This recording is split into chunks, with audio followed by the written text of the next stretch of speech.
Friends, आज के इस वीडियो में हम बात करने वाले हैं बोस-आइंस्टीन स्टैटिक्स यानी कि बोस-आइंस्टीन सांख्यिकी के बारे में। तो देखते हैं the statistics of the system where you can not tell the difference between any of the particles and the particles are bosons. एक ऐसी सांख्यिकी जिसमें आप जो सिस्टम में उपस्थित पार्टिकल्स हैं, पार्टिकल्स में आप डिफरेंट जो है नहीं बता सकते, उसे कहते हैं बोस-आइंस्टीन स्टैटिक्स। और जो पार्टिकल्स होते हैं उसको कहते हैं boson. Bosons like a fundamental particle like the photon. Boson जो होती है वो फोटोन्स के जैसे ही व्यवहार करती है। और इसको सन 1924 में बोस द्वारा दिया गया था। साथ ही साथ जो बोस थे उन्होंने अपना शोध पत्रिका भेजा था आइंस्टीन को। तो आइंस्टीन ने इसमें थोड़ी चेंजेस लाए और कुछ अपना तरफ से एडिशन किया और एक नई सांख्यिकी थी, उसी को कहा गया बोस-आइंस्टीन स्टैटिक्स। इसकी कुछ अभिकल्पनाएं थी। उस अभिकल्पनाओं में पहली जो विकल्पना थी वो ये थी कि all particles of the system are identical and indistinguishable.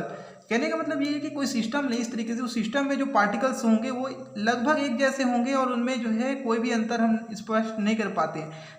दूसरी जो अभिकल्पना थी कि the total number of the particle of the system is remain constant.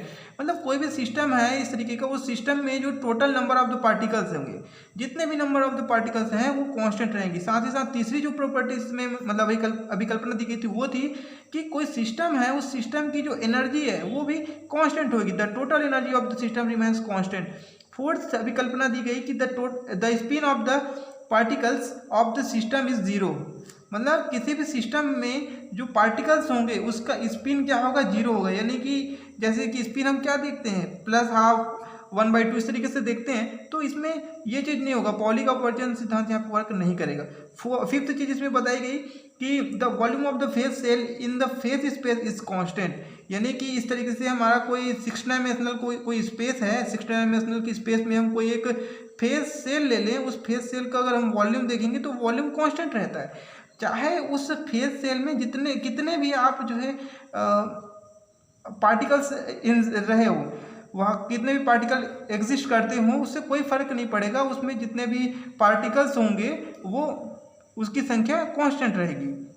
तो इस तरीके से ये चीज़ जो है बोस-आइंस्टीन स्टैटिक्स हो गई और उसकी अभिकल्पनाएं हो गई। Thank you.